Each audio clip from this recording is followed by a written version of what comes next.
Jaisalmer railway station पर आज railway सुरक्षा बल के महानिरीक्षक ज्योति कुमार सतीजा का दौरा बेहद अहम माना जा रहा है, जहां उन्होंने 140 करोड़ रुपए की लागत से बने नवनिर्मित स्टेशन का बारीकी से निरीक्षण किया। इस दौरान स्टेशन परिसर, प्लेटफार्म, प्रवेश निकास द्वार, सीसीटीवी निगरानी प्रणाली और सुरक्षा इंतजामों की गहन समीक्षा की गई। साथ ही आईजी सतीजा ने आरपीएफ अधिकारियों और जवानों के साथ सुरक्षा सम्मेलन कर यात्रियों की सुरक्षा को लेकर स्पष्ट दिशा निर्देश दिए। निरीक्षण के दौरान उन्होंने यात्रियों से सीधा संवाद कर उनकी समस्याएं भी सुनी। आईजी ने कहा कि जैसलमेर एक प्रमुख पर्यटन केंद्र है, जहां देश विदेश से लाखों पर्यटक आते हैं। ऐसे में रेलवे स्टेशन की सुरक्षा सर्वोच्च प्राथमिकता है। स्टाफ की कमी को देखते हुए होमगार्ड जवानों की तैनाती कर सुरक्षा को और मजबूत किया गया है। मैं यहाँ पे जैसलमेर में जो हमारे रेलवे सुरक्षा बल पोस्ट का जो निरीक्षण करने आया था, और हमने अभी जस्ट अपने जवानों और अधिकारियों का सुरक्षा सम्मेलन लिया है। हमारे साथ नीतीश शर्मा है, जो वरिष्ठ मंडल सुरक्षा आयुक्त जोधपुर है, और हमारे संस्टर सोमवीर जी हैं।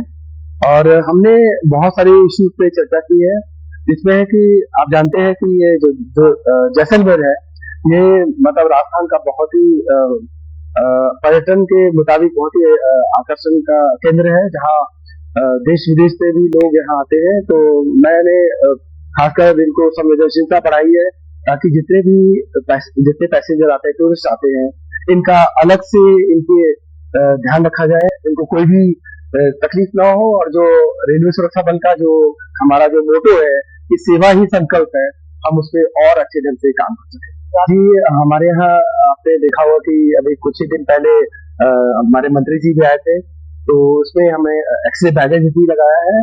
क्योंकि यहाँ हमारे यहाँ स्टाफ की थोड़ी सी स्ट्रेंथ कम है, तो हम लोगों ने होमगार्ड भी यहाँ हायर किया हुआ है, जिससे कि हमारी सुरक्षा को और सुदृढ़ किया जा सके। जरूर है, ये आपके जो समस्याएं हैं, जो आपके कंसर्न पे हम लोग ऑलरेडी विचार पहले भी किया है, ताकि हम लोगों ने कहा कि जो भी बाहर भी आते हैं, हमने उस दिन भी देखा था जब मंत्री जी आए थे, तो जो रात में, क्योंकि यहाँ ट्रेन का जो टाइमिंग है थोड़ा रात का है, थोड़ा ऑड आवर्स का है, तो हमने ब्रीफ किया है कि इनको और संवेदनशील हो, ताकि किसी भी यात्री को और इस तरह की जो समस्याएं छोटी मोटी है उसको हम लोग दूर करें।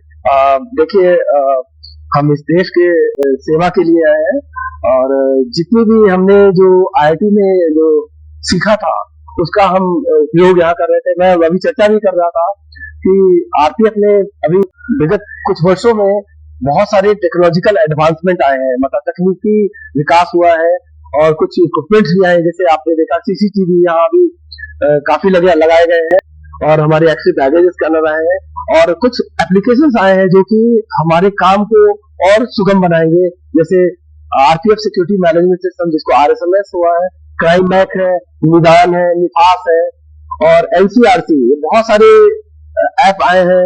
तो इसका फायदा मेरे आईआईटी होने का फायदा है कि मैं इनको और अच्छे ढंग से इनको समझा पा रहा हूँ। जी, देखिए, नंबर तो चलिए मायने रखता है, मैं इसको डिनाई नहीं करूंगा।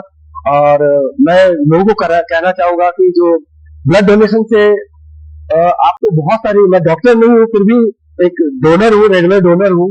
तो ब्लड डोनेशन से आपके मतलब बॉडी में और नए खून का निर्माण होता है, और आप स्वस्थ और ज्यादा स्वस्थ होते हैं। और सबसे पहली बड़ी बात होती है कि आपके उस ब्लड डोनेशन से किसी अननोन की जिंदगी बचती है, और भी 4 अननोन की जिंदगी बचती है।